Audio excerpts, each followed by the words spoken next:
Okay, so they say that when you have stage fright, you should envision the audience naked. So we're going to try that.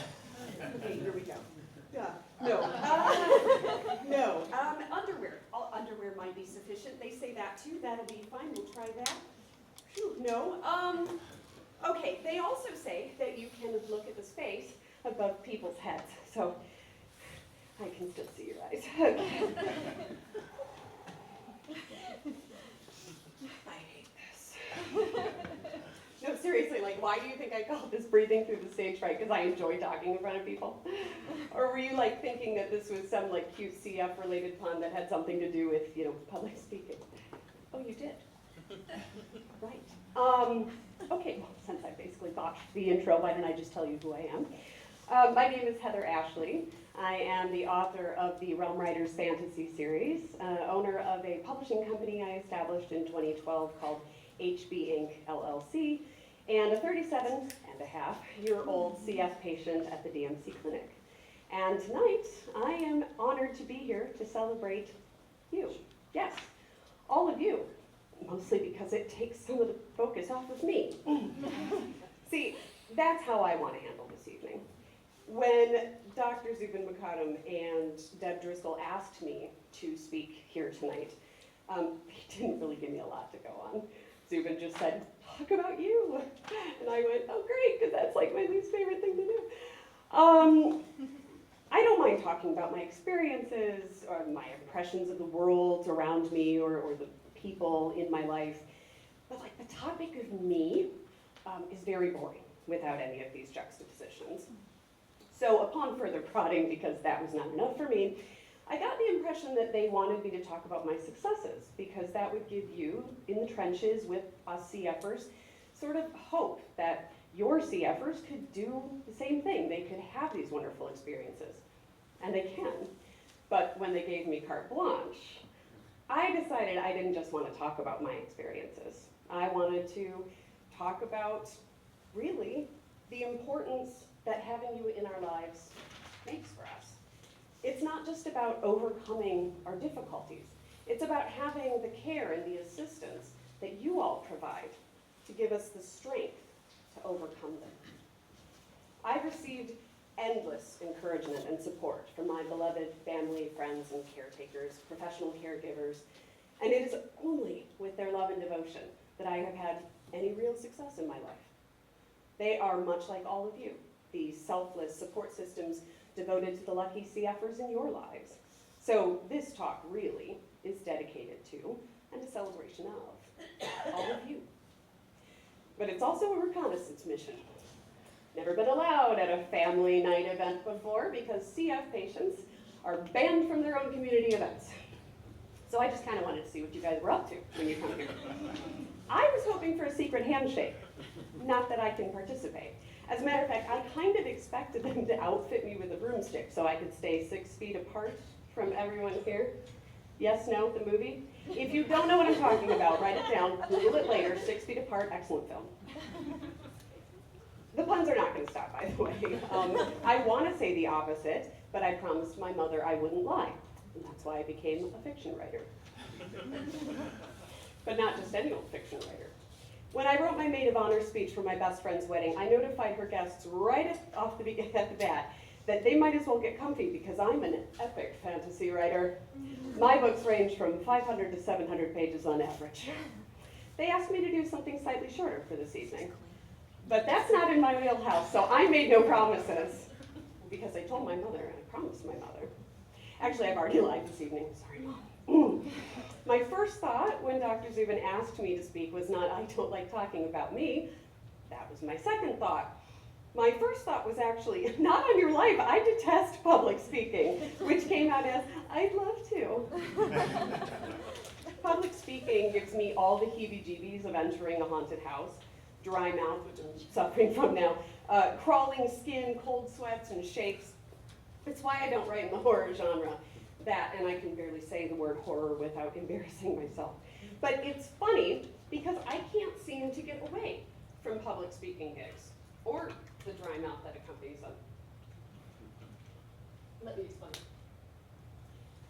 I doubled as a teaching assistant when I was working on my master's in English from Oakland University, and I had to chew gum through the entire first lesson just to have enough mouth hydration to speak.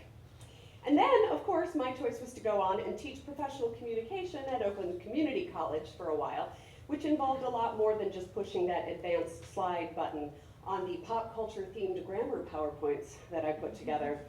See, although I needed no coaxing, I thought maybe Star Wars and Caddyshack would make nouns and verbs more interesting for those, oh, grammar is so not cool holdouts. I'm not really sure it worked, though. Long before any of that, I acted in musicals in middle school. Snagged a couple of lead roles, too, which meant that I was not only speaking in front of cafeteria-sized audiences of parents, I was singing in front of them. See, back then, I didn't understand the fear that is stage fright. But I had a lot more school left to endure, so I learned. Now, back in middle school and before, I felt invincible, the way most kids do. Sure, I'd been bullied, I'd spent some time in the hospital, I'd been hiding my enzyme intake from my peers, you know, all the normal growing pains of youth. But by the time I got to college, that untouchable feeling had vanished. In my sophomore year, one of my favorite English professors initiated a study abroad program, and my wonderful, extraordinarily generous parents bankrolled my opportunity to study at Oxford University in England for the summer. To date, it is the most incredible academic experience I've ever had, and ranks high on my chart of life experiences as well. But it was at that same time that my health took a nosedive. My every morning would send me into teeth-chattering fits of cold, followed by hot flashes that made me want to peel off my skin to cool down. And the coughing. I would cough constantly and so hard that I would exhaust myself by about noon, which was when the symptoms tended to sort of recede, and they would just lurk until the next morning when they would make their boa-clad throat tickling re-emergence. See what I did there? I warned you. My entire trip was tainted by these episodes, daily. And no matter how early we got up to go to Stonehenge or to visit an old castle by way of a sheep-filled meadow, I had this problem.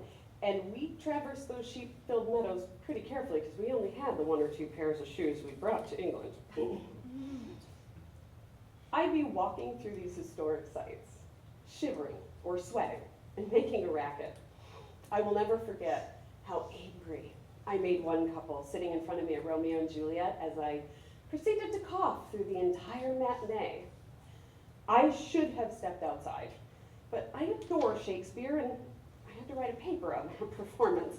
So my rudeness earned me the loathsome scowls that they cast frequently over their shoulders at me.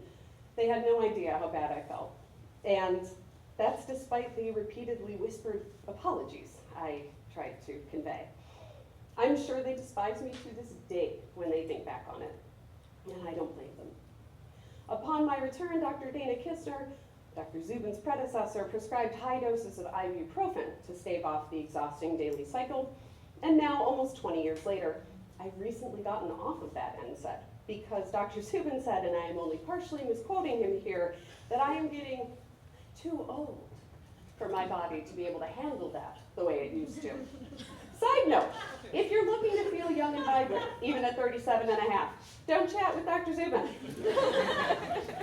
I kid, because he can take it. Fixing that weird episode of immune self-attack was actually the first step to feeling young and vibrant again. Because if Zubin thinks I'm a veritable prune right now, he should have seen me pale and exhausted, hacking and sweating and freezing to death back then. The next step was Orkambi. I drove back down from Frankfurt, up in the Pinky. The day after I drove up to Frankfurt, hauled 5 hours, just to enroll in the Orkambi study with Jim Cahill. I was one of the lucky ones. I felt the effects of the drug within like an hour of taking it, admittedly rendering the whole double-blind thing kind of moot. But I wouldn't have cared if I'd grown a tail on that stuff. I stopped going through the box of, oh, hey, thank you, that's so nice. I can stop doing my ab workouts over here. I appreciate that, though I probably need to improve my PFTs. So I I wouldn't have cared if I'd grown a tail on that stuff, because I stopped going through a box of tissue a week, no lie, at my office manager job, a position I held for a decade at a financial firm, of all things.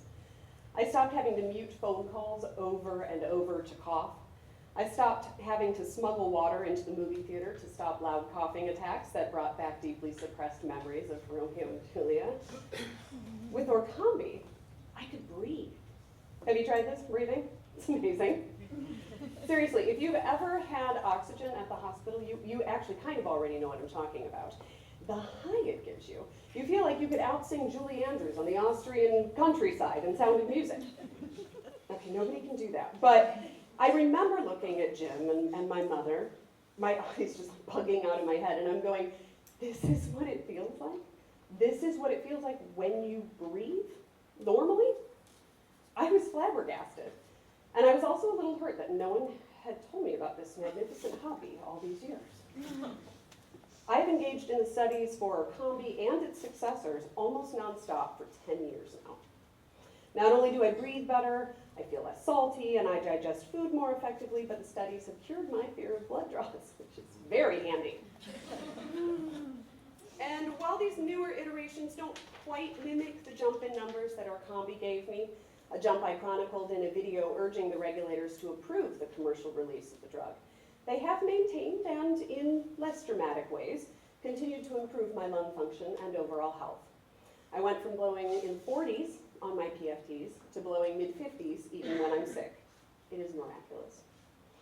And it's what gave me the courage to stop checking that most dismal box on those periodic clinic surveys that ask how well you feel you can plan for your future. That was never a fun question. Why hold out hope to find your soulmate? Why bother trying to have a career?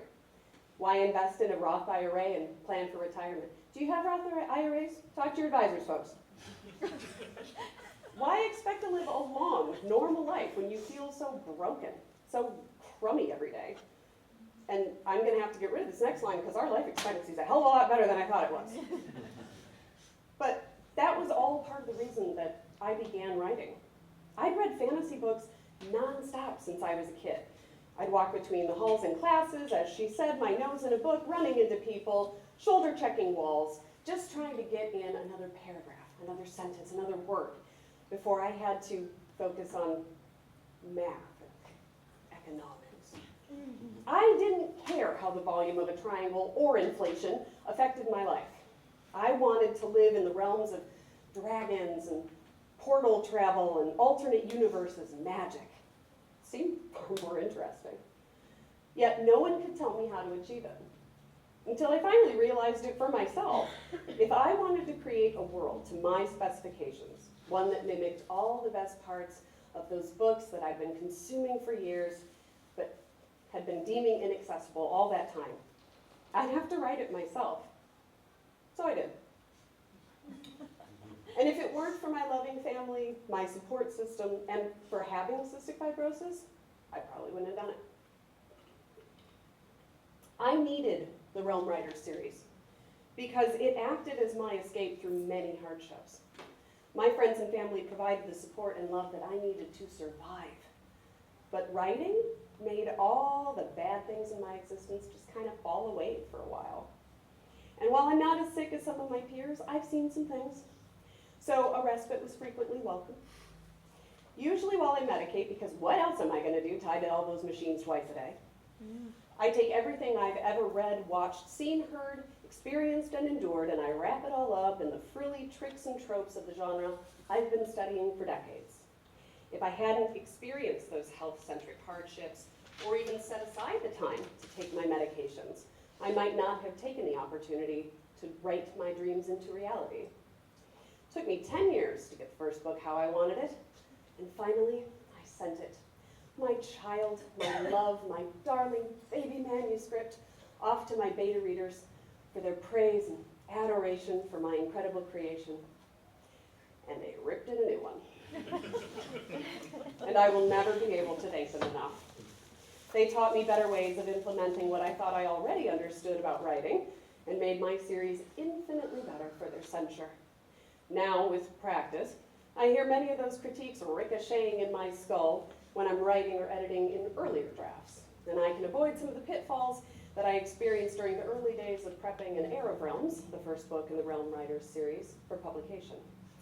The sequel, A Transfer of Realms, ended up being a far nicer beta process, and I'm currently writing book 3 and a prequel novella with hope for continued success. Because, prepare yourselves for the elevator pitch, when a tale of 2 young heroines fight a dragon rider and a portal jumper, fighting dragon-like parasites to save their realms from extinction pops into your head, you don't just ignore that idea. You type until your little fingers are more callous than a guitar player's. I'm also taking what I've learned to guide other independent authors through the editing and publication process. I use HB Ink to help edit and format novels and other works for writers who are looking to polish or publish their creations. It's been amazing seeing their gears turn and their stories evolve into what they always dreamed they would be. If I thought writing my own books would be gratifying, and oh boy is it ever, this comes as a close and all too enjoyable second. But there was a time when I wasn't sure any of this would really be possible. Look, I'm a glutton for punishment, okay? I went to college and I slogged through 2 degrees in English of all the choices. I'm a hopeless romantic, so I searched and searched until I found my Prince Charming at a Dungeons & Dragons homebrew I'm writing, and dungeon mastering, if that's the correct verb form of that role. So I'm not generally one to give up easily. But if it weren't for the hard work of my peers in drug studies, the care I received from my doctors and nurses, and the care, love, and support that I bask in from my family and friends, that little flame of, persistent flame of hope would have guttered out long before I could have ever become this radiantly happy. That's the reason I'm standing before you. Probably should be chewing gum, imagining you in your underwear, and looking at the space sort of above your eyeballs and chugging water to tell you that you provide our hope. Thanks to you, your CF kids and family members can do yoga, sing in musicals, teach at the collegiate level, work as an office manager in a field she didn't study, speak publicly, write epic fantasy novels, publish books, and even fall in love and get married, something I was recently lucky enough to do. They can do whatever they want and be whatever they want. I'm not going to say it's easy. I'm not going to say it doesn't require diligence and compliance and self-care and safety, which naturally opens the question about my attendance at this off-limits event. But with a little, and in some cases a lot, of effort and your support, they can live better than normal lives. They can live their dreams. And it's because I know this, excuse me, it's because of you wonderful folks, their support systems, that they can have the opportunities I know you've always wanted for them. You are what make our lives and our happiness possible. You lift us up. You care for us when we don't have the energy or the courage to do so for ourselves. You help us breathe through our stage fright. And I know this because I have a clan of wonderful, loving, selfless caregivers, just like all of you, who, for reasons I will never understand and hopefully never take for granted, would do anything to see me happy, healthy, and successful. So thank you, each and every one of you here, for being that person for someone. In case they forget to remind you, you make an incredible difference, and you are appreciated. And I appreciate you for indulging me with a few minutes of your time tonight to listen to me ramble about what this old prune of a CFer has achieved in her short, Dr. Zubin, few decades with this disease. The disease that has made me who I am, thanks in no small part to all of you.